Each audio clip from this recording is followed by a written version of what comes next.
Welcome to the latest episode of Five on the Floor on the Five Reasons Sports Network. Thanks for joining us on your favorite podcast app, Google Podcasts, Apple Podcasts, Spotify, Red Circle, and the Five Reasons YouTube channel. Make sure you hit like, subscribe, and turn the notifications on. Also, check out the Off the Floor Discord.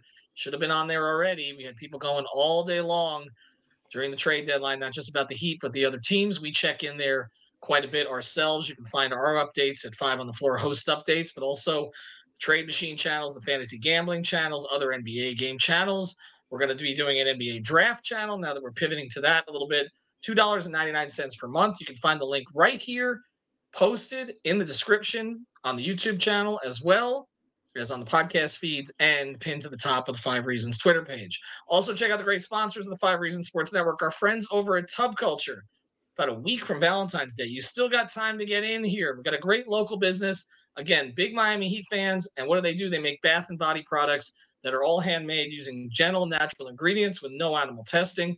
They got something from everyone from soaps that gently clean to bath bombs that smell amazing and add fun colors to the bath, plus shower steamers for a spa-like aromatherapy experience at home. Handcrafted lotions because no one likes dry skin, and scrubs that clean and moisturize in one step. So check them out.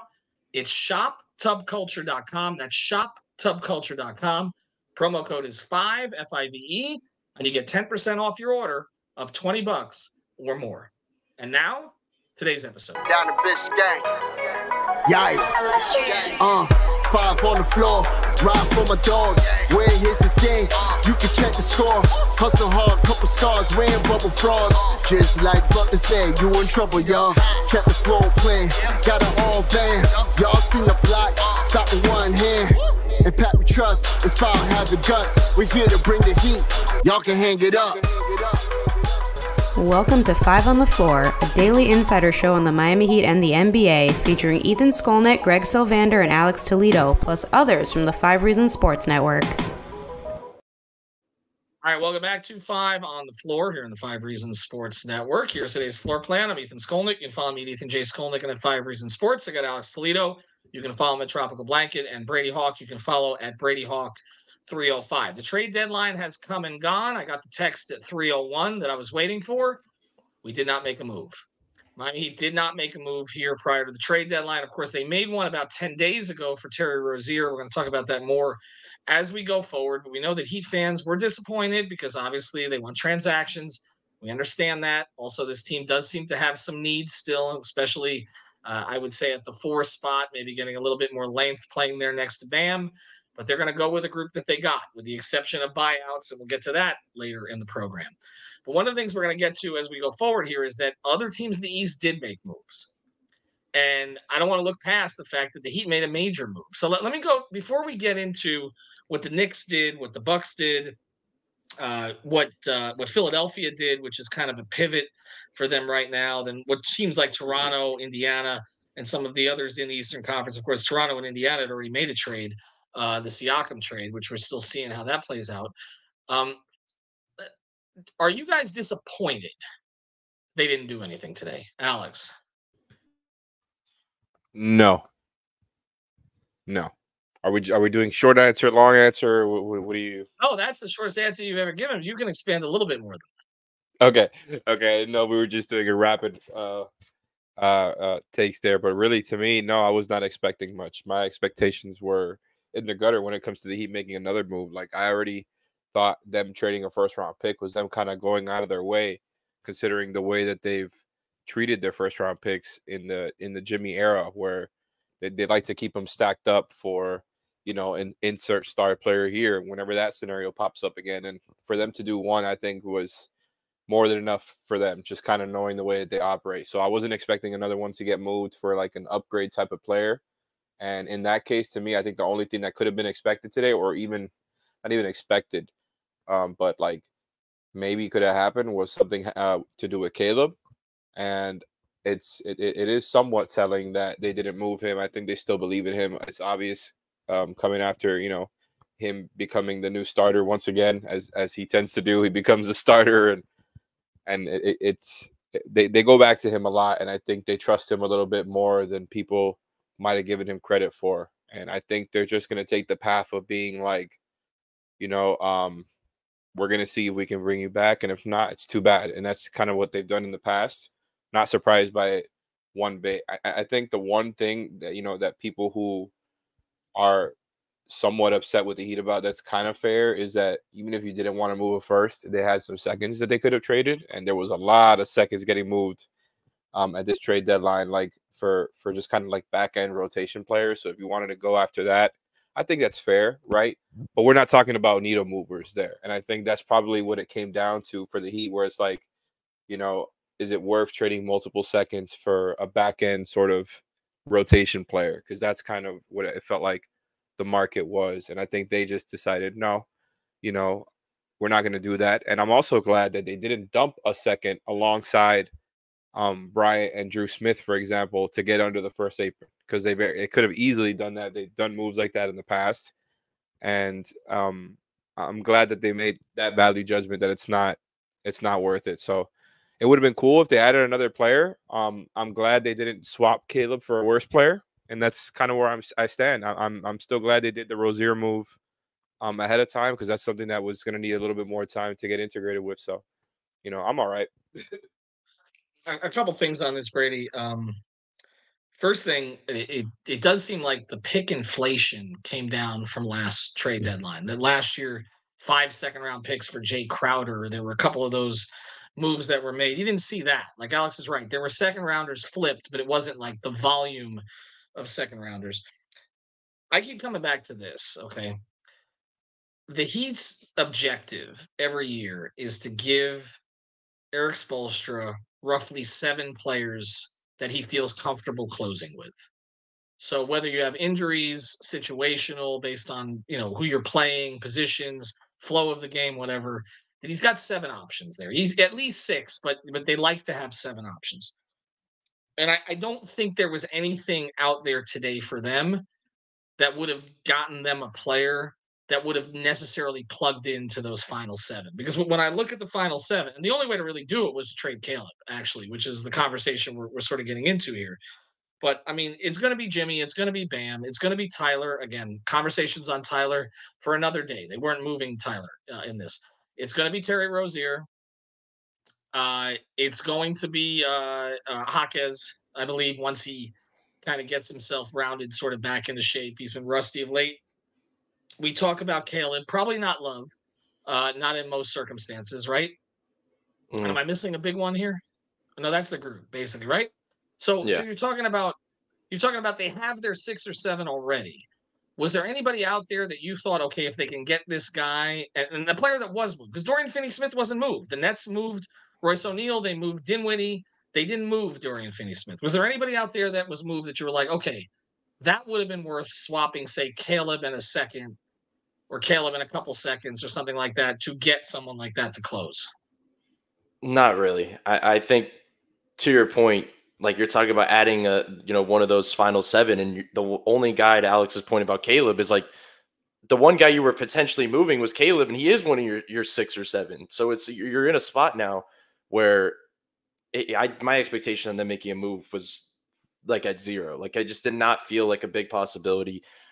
Even the part about Caleb was like, you cannot say you're in a win now mode. You cannot say you're in the Jimmy Butler window. You cannot give up a first-round pick for Terry Rozier and get rid of your expiring contract and then go ahead and dump Caleb Martin for something worse. Like, it's just not what they're going to do. It's not the Miami Heat way. It's not what you do to a guy like Jimmy Butler, who is performing and I don't want to say Jimmy Butler only, but Jimmy and Spo and Bam and all the way down the line.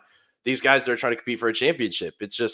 It's at the point now you cannot just, and we say this all the time, make a move for the sake of making moves. Now, talking about some of the back end stuff, getting away from the closing guys, I think there were certain guys that maybe could have helped in the regular season get you through, just because as much as they're on winning 4 of their last 5, like this regular season has not been pretty. There are certain guys that they could have used along this stretch, and you never know who can go down moving forward. So, I mean, I guess the big thing there is that when I'm looking around at a lot of these guys, and I remember we had this conversation before, like in previous years, it's like the guys that are being traded for, certain draft capital is guys that I think you can get equal value for in the buyout market.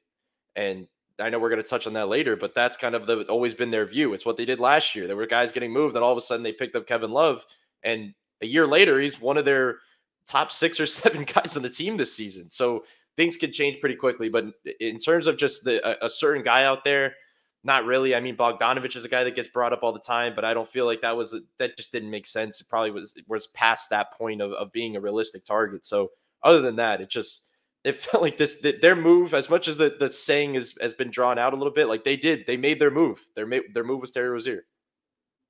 Well, they made their move, and I think we went through this on playback today. And thanks for those who joined us. We're on there for about 3 hours.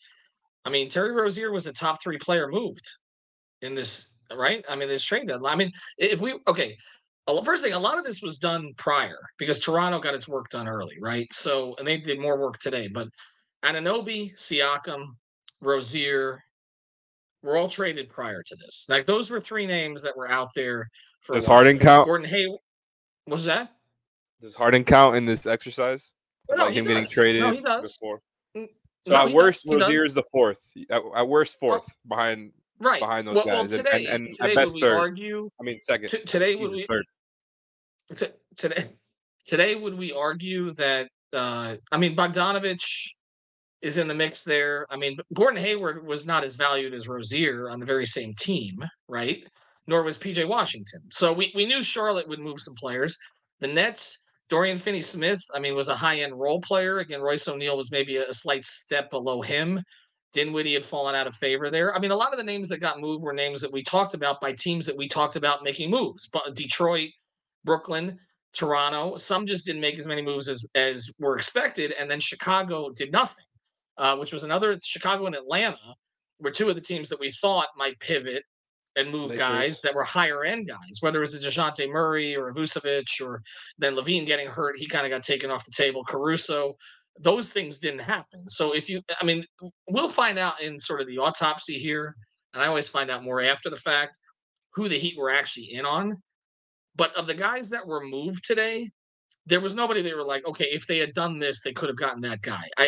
Once they gave up the first round pick for Rozier, which was sort of a high-end hedge play. That's how I've described it. It's like, you weren't giving up everything like you might have had to for Murray or something like that, but you get a player who fills needs for you. He has to shoot the ball better, but we've seen a lot of other things that we wanted to see from him, getting in the paint, setting up others, giving him that quickness that they don't have on the rest of the roster. Let me go to you on this for Caleb. I'll go to you first, Alex, and then I want to get into some of the other teams around the league. To justify not trading him and then re-signing him, because these are kind of 2 different questions, because I know you've talked about being frustrated if they don't trade him, right, and then they don't re-sign him. Mm-hmm. But to do both, what does he have to do here to get re-signed again? Yeah, I mean, because if he's going to opt out of $7 million, you're assuming he's going to make at least 10 or 12 per, right? Somewhat. I just even if we're just assuming a slight raise, so to not get too specific, I still think Caleb would have to essentially be a consistent, like what we're talking about, kind of top 7 player, somebody who closes every now and then, doesn't have to be every night, but is somebody who is kind of looked at seriously as a closing option and who plays, I don't know, like what is it, 25-ish type of minutes, 20, but I don't know where his minutes have been at, but I think, just a consistently good 2-way role player for them who's in that top 7, I think would probably be enough for him to opt out. But there could probably still, I think a case could be made that there is a slim chance he opts in. I just wouldn't expect it. I wouldn't expect it. But if he gets advice from his agent telling him, the market is not going to be there like you think it is, he just wants to opt in and maybe it looks better next time, it wouldn't be that crazy. But I think he needs to be a top 7 player for them. He can't be somebody who's like in and out of their rotation or anything like that. And honestly, obviously, everything going on with Haywood is up in the air right now, but he is linked to this conversation because of him being a free agent this coming summer, and they got further away from the second apron with the Rozier trade, which is why it was such a very convenient deal for the Heat too, because it was like, you had that expiring contract, but you traded him for a much more useful player. I'm not hating on Kyle, but just for a first-round pick, I thought it was good value for that. But not only that, you got further away from that second apron, and you have a guy who's locked down at a decent contract. But now, do they have enough? Since they don't have the $30 million expiring anymore, Do they have enough to keep both Caleb and Haywood? And that I'm not sure about. I'm not sure what that market is going to look like by the end of the season after the playoffs. Obviously, things are going to change between now and then. And maybe they feel like they might be able to keep both. And for all we know, they have a preference on who they'd rather keep right now. Maybe some people thought it was going to be Haywood with the way things started. But as of recently, Caleb has become the starter again. And Spo made comments after that night about, they're at their best when everybody's a live weapon. And then Tyler said in the locker room about it's nice, something to the effect of it's nice when everybody in the starting lineup can make a play or attack a closeout or something like that. And I think there's something to that. I think they may just trust Caleb a little bit more than people thought. Well, I think that this is where this has been heading all along, and it may not be what holds up in the playoffs, because I still think there's a chance that Jaquez could be the card that he plays in the playoffs to slide into that 4 spot. But let's go around the NBA a little bit, Brady, and look at some of the moves that the other teams made, and then the other side of the break, we'll get into the buyout market. Is it safe to say that the Knicks, through this entire process, if you go back a month, have improved themselves the most in the East? Is that fair? The adding Bogdanovich on top of and Burks, who they've had before, it was useful for them. They needed shooting, and OG's going to be out at least 3 weeks, but we saw what he was providing. Have the Knicks had the best sort of trade deadline period here in the East? 100%. I mean, they went all the way in. They got they have their guy in Jalen Brunson, as we all know, watching him in the playoffs last year in that second round. Like, just they built around him a little bit and got a guy like Anunoby to kind of balance him out well. Bogdanovich, I know we were all kind of fans of him and kind of his game in general when we talked about him for the Heat, but that's kind of a perfect guy to put in there. He doesn't demand the ball, but he can also put Brunson off the ball at times, and he can kind of play in that range a little bit. And then, everybody was talking about them picking up a backup point guard. Maybe they still will in the buyout market. I'm not sure. But Alec Burks is obviously another shot maker in the mix. So 100%, like, they have depth. They have a lot of guys they can go to offensively. It does not feel like they're one-dimensional anymore. So they definitely went all the way in. But now also, and this doesn't just go for them because I think they actually made legitimate moves, but you look around in the rest of these teams, like you look at Milwaukee, who have some issues defensively on the perimeter, and they add a guy like Patrick Beverley, or Boston kind of loading up on that front line, and they pick up Xavier Tillman, which is a good pickup because they're just kind of leaning in a certain direction. But can we also note the fact that, like, people just get excited when they see moves, and we know this from the Heat side of things, that, like, you see a move, like, a lot of these guys we're seeing that are getting to these contenders probably won't be playing a lot of playoff minutes. They probably won't be playing big in these big games and everything, that I also want to just, like, pump the brakes a little bit. And so we'll see what happens with those type of teams. The Knicks are not one of them, because a lot of the guys obviously that they picked up are going to be crucial. Also the Pacers, like Siakam picking him up, and also Buddy Hield kind of going out the door. A lot of things look different over there. But for a lot of these other teams, I just want to note that, because the Heat are one of the teams that are actually going to look different. They're one of the teams that, with Terry Rozier, that actually have a guy that's going to be playing in the big minutes of these playoff games, where I know it's fun to see these trades come in and everything, but we'll see how impactful, like, Xavier Tillman is in a playoff series against, whatever team. Like, there's things that are going to have to add up at that point. But I mean, yeah, there was some decent moves today. We'll see how they match up against Miami. Ethan, I'll ask you one real quick. Which one, in terms of if Miami is going to match up with one of these teams in the playoffs, do you think moves them most? Yeah, I don't think the Tillman move is significant in terms of a Miami matchup. I really don't. I think the way that the Heat are going to try to play against them, I don't think he changes the dynamic too much. You mentioned, I think you made a good point about, we make a big deal about these moves. I mean, last year when the Bucks got Crowder for the 5 second-round picks, he didn't even play in the playoffs. Like, I mean, they got Crowder, they got Dragic, they've got, I mean, and these guys didn't end up playing for them. I think the Philadelphia move for Hield is a significant move, honestly. And it didn't get talked about as much today, because I think that everybody has kind of put Philadelphia to the back now, because with the uncertainty over Embiid. But if you think about it, if he can get back to 100%, and now they've added an off-ball player to play off of him when he gets doubled, I think it's going to create. I mean, they already have Tobias, but I like Hield's defense is not great. We know that. But just to have another guy, I mean, he's going to win them a playoff game. Like, when I look at players that you add at this stage to your core, I say, can this guy win you a game or two in the playoffs? Like, can he turn a game?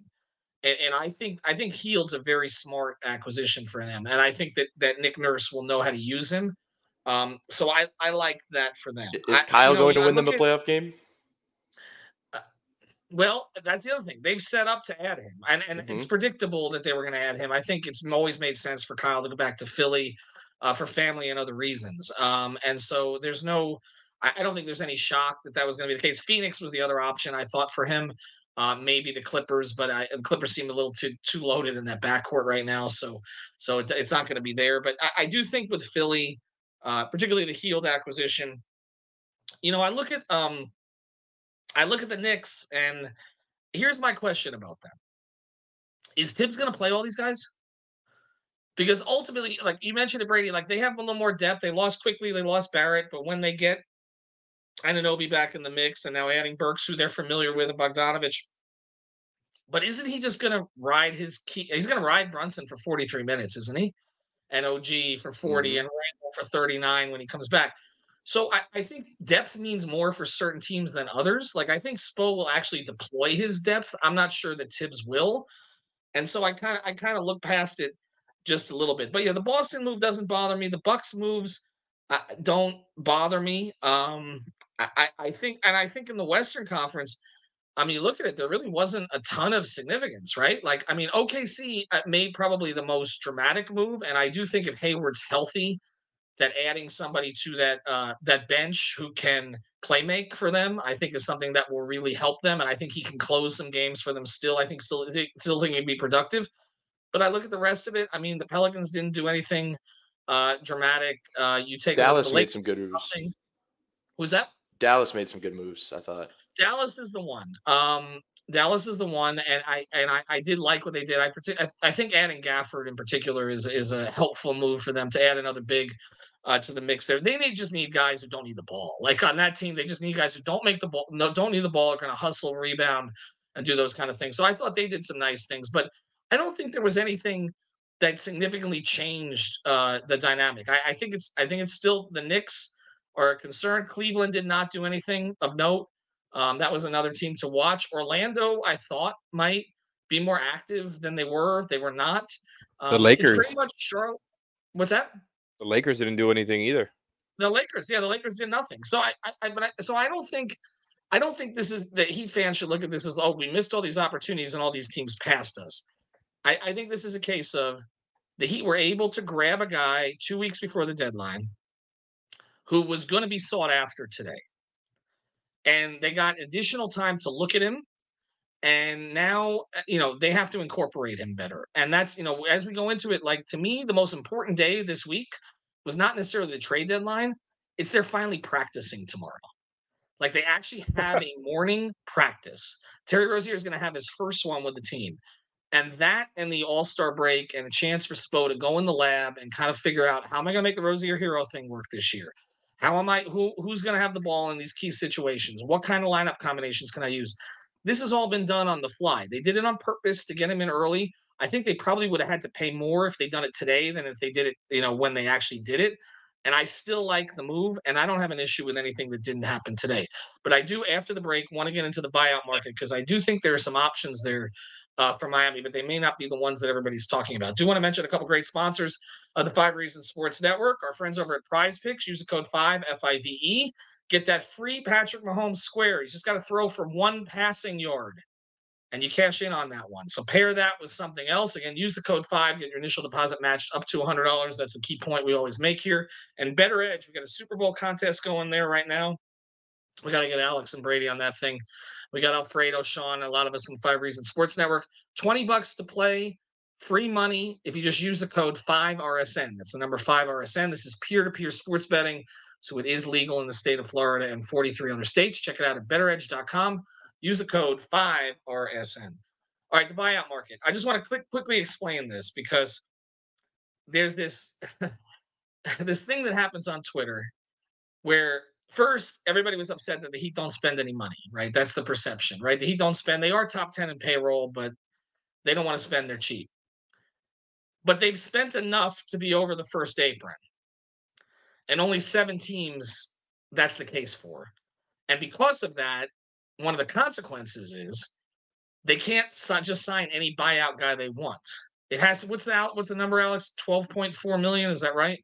Yeah, if they make that or more, and get bought out, the Heat or anybody else over the first apron cannot sign them. So that would have Right. applied to a Gordon So, Hayward buyout, for example. It applies now to Dinwiddie, Marcus Morris, etc. and these are all names. As soon as those names popped up, and I think we told you on Five on the Floor, there were going to be more buyout guys this year, useful buyout guys, because of all the activity. What ends up happening is just to match salary, players are sent somewhere and they're not sent to contenders. And so those teams get rid of them and then they're available, but they're not totally available to the Heat. So again, when people are making the argument about how much the Heat should spend, it's not just about what comes out of the luxury tax and out of the ownership's pockets. It's also what you're not allowed to do once you go past the first apron and then the second apron. So I'm going to go through you, Alex. You had a list, and then Brady and I'll go through these pretty quickly. What are some guys who would be under that threshold? All right. So I saw a potential list of guys who may or may not be buyout guys. Shout out Yossi Goslin. He was on the podcast. And it's a pretty long list here. So they're not all in the same category. But do you want me to like list them all, or do you want me to say like ones that I think might be useful for the Heat? Just throw a name out there, and we'll talk about it, because I have a couple in mind here. All right. When it comes to just like let's like some of those like older vets, the ones that stand out to me are Thad Young, Otto Porter. Maybe if you want to add an extra shooters like Seth Curry, Patty Mills. There's a couple like recent first round picks that they can go after, like Kyra Lewis. Killian Hayes also got waived today. I think we might have seen enough of him though. James Bouknight. James Bouknight got waived today. But as far as Shake Milton, also kind of like an in between guy, late 20s, who might be okay. But I wouldn't say there's a lot of guys who would jump in to your rotation guaranteed. And I think a lot of people are monitoring like DeLon Wright from the Wizards, who hasn't been bought out yet, as like a guy who could help the Heat with guard defense. But as far as who's actually waived / bought out, it seems like Otto Porter, Thad Young, those are the types of guys that they could go after. Maybe one of those shooters I mentioned with Patty or Curry. All right. So those are the two names that jumped out to me. Actually, the three names. You mentioned DeLon Wright. I expect Thad Young to be a target. I just do. He is.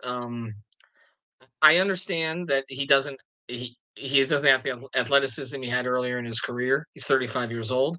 He was playing pretty heavy minutes lately, though. So I mean, he's still ambulatory. But the thing about Thad Young that I think is going to appeal to them is he has a reputation of being a very good locker room guy, and every place that he's been. And also, I know he still has a relationship with Iguodala, who he played with in Philadelphia.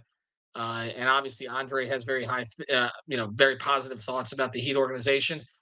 It just feels to me, Brady, like he's the type of guy you just put in the locker room.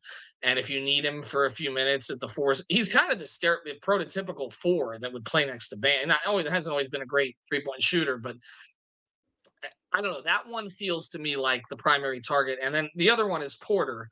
But the question with Porter, who's a little bit younger, is he's always hurt. So I don't know where he is physically at this point.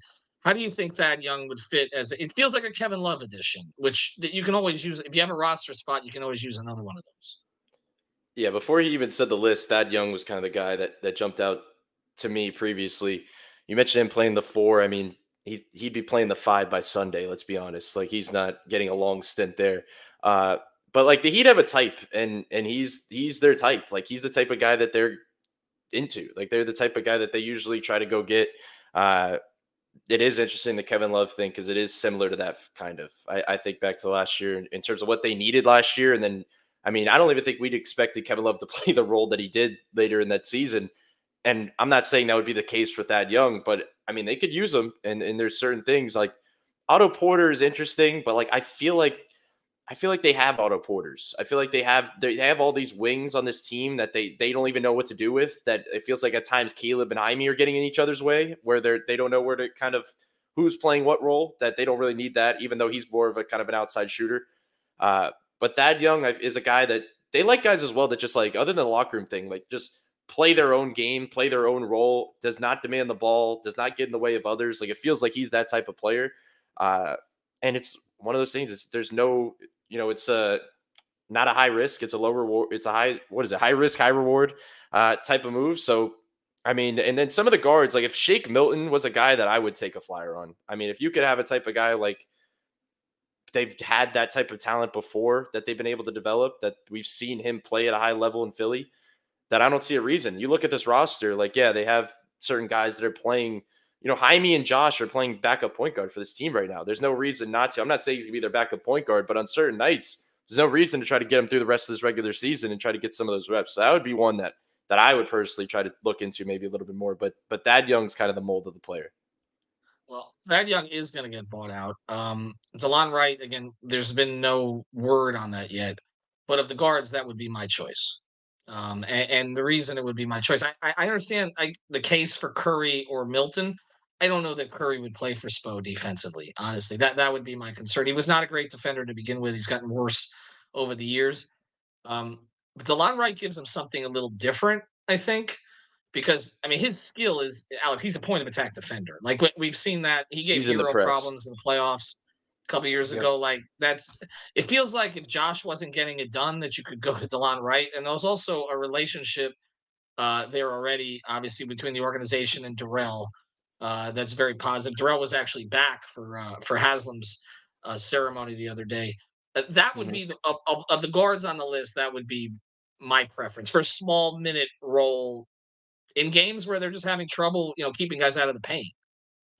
Me too. I think, I'm always somebody who has gone back to them like needing to be like just kind of fitting into their defensive identity first things first. And I think he fits right into that, what like Brady kind of mentioned there. I think he would fit right into the press, the zone, all that stuff. I think he's a good one-on-one defender.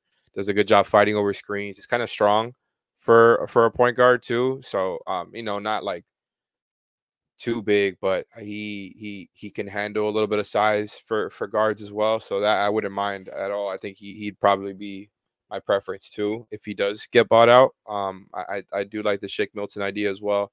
Ultimately, I feel like I'm not sure any of these guys would sneak into the rotation over their current 9. And to be frank, I like Haywood more than all of them as well. But as far as like having depth pieces who could fit and who could help along the way, in the regular season, I'm not against it. I mean, they have a current roster spot open right now. They're not worried about like climbing over the second apron because if they sign somebody, they have the taxpayer mid-level available to them if they wanted to if they wanted to outbid somebody else because they got away from the second apron that they have that available to them now. So, I think ultimately it's, and especially after seeing everything that transpired today, I think their value judgment was, you're getting, for multiple second round picks, you're getting near back end rotation players. Why not just do that in the buyout market? And I think that's kind of ultimately what they decided. And the guys that weren't back end rotation players that were acquired with seconds today, like Buddy and Bojan, those were bigger contracts. And either one of them would have made sense for the Heat. I've been clamoring for Bojan forever. You know that. But to me, it's not to me. It's just straight up. After they traded Kyle, their only way to have like made a Bojan trade work, even if you did like throw in the seconds, which the Heat could have in theory, is a Tyler Hero trade of some sort. Because Hero, Lowry was that contract that could help you match some things, and he's not here anymore. They obviously weren't going to reroute Terry, and they weren't going to trade Tyler at this trade deadline. So the Bojan and Buddy type of deals for seconds and salary filler became out of the picture, and it was mostly just about trying to find small contracts and very specific type of guys. And so I think they basically said it's not worth it for us to use up some of these seconds for somebody who we feel like if we want to just add depth pieces, we could do that in the buyout market. Yeah, it's better to use the seconds as a sweetener for a bigger deal down the road. And you mentioned players going for seconds. Tillman, who wasn't traded today, was traded yesterday to Boston. Boston had to trade the seconds because they're in the second apron. They can't go into the buyout market at all. There are 7 teams. Miami's one of them that can't go over the certain number, over the 12.4 million. But Boston couldn't go in at all, so they had to trade the picks for him. We figured that they would make some kind of a move like that. They did, but that's really all that they could do. So Miami won't be in competition with them, at least for buyout players. I'm going to come back to this, and I think again, if you're going to trade assets, it has to be for a guy who can be in your final 7. But to pick up a depth piece off the buyout market, like last year, they kind of had to promise Kevin Love, a certain role. I don't think they have to promise some of these guys. Like I think Thad Young is the type of guy that they could get to come without having to do that. And to me, to put another veteran in that room, I know that it was talked about with PJ Tucker as an option. Looks like he's going to stay with the Clippers now. But to me, Thad's a perfect fit for that. They've done this before with the Rashard Lewis's of the world. A lot of times they bring guys back. They brought Steve Smith back years ago, Eddie Jones a later time, but they weren't the same player that they were before. But they were still good locker room guys. And I think that adding one more to the mix, particularly with UD not there all the time, would make some sense. I would look at Young. I would look at Porter if he's healthy. I think Milton is a good idea too. What's that? No, I was saying the same thing. I think Milton is a good idea. Porter probably a cleaner fit than Young just because, he can shoot it, whereas Young is kind of, you probably wouldn't see him playing next to Bam. And, maybe he could play next to Kevin Love. But then at that point, are you playing him next to Kevin and Jimmy since they like to do that pairing together? And, I think Thad Young would fit nicely as like a guy they play in the high post and they run like a dribble handoff through him type of guy. But I don't see him as a spacer. But what about also just preserving Love to the playoffs here, where if you had Young, maybe you can give Kevin another night or two off. Like that would make some sense. Also, if you're not comfortable going to Jovic with the role that you would have to give Jovic right now, and I know fans want to see Jovic play, and I more understand comfortable that, playing Young as the backup five instead of Jovic, essentially, when Love is out. Exactly. It just gives you another option while Jovic continues the season here. But the overall point is this, and I think this is beyond the fact that they made their trade, which was the Rozier trade, which was a significant trade. Ultimately, okay, they were not going to trade Tyler Hero before this deadline. And that was the piece, okay? So once you move the Lowry contract, if you weren't going to move Tyler, we know Duncan's value has changed over time. Jovic, they didn't really want to have to give him up unless they had to in a bigger deal. And Caleb, it looks like they value his athleticism and what he could bring if he's healthy. So it's worth rolling the dice and seeing where it is after the season. But ultimately, it comes down to this, and I tweeted this today. This team will go as far as its key guys take them. And so whatever these other teams did, okay, this comes down to Jimmy, Bam, and Tyler, because Tyler includes himself in that mix, and Eric Spoelstra figuring out how to maximize themselves, okay, that trio, to get this thing done. And ultimately, there was nothing you were going to do in this trade market. Rozier helps, okay? He helps, and he will help more. But there was nothing you were going to do today. He would have been the best player moved today. Yeah, right? I mean, once Anunoby and Siakam were moved, yes, and Harden. Yeah. Yeah, like if that trade just happened today, we would be talking about the Heat winning the trade deadline if that trade happened today. And there's nothing Terry Rozier's done since he's gotten here that has made me feel worse about the trade. Again, he's shooting in the low 30s, but I think that will come up as the role becomes more defined. It feels like at times he's been very hesitant, and other times he's forced things. I think they will sort that out over time. And again, he's a flippable piece down the road if it doesn't work out. So there's a lot of reasons I like that move, and I still do. All right, thanks to Brady, thanks to Alex, thanks to our sponsors. ShopTubCulture.com. That's ShopTubCulture.com. Use the code 5. PrizePicks, use the code 5. Better Edge, use the code 5RSN. We'll do a deep dive on Rozier and how that's been going and how it could maybe be going better over the weekend. And, of course, we've got Celtics Heat for you on Sunday in full coverage. Have a good one, everybody. Thank you for listening to the 5 on the Floor on the 5 Reasons Sports Network.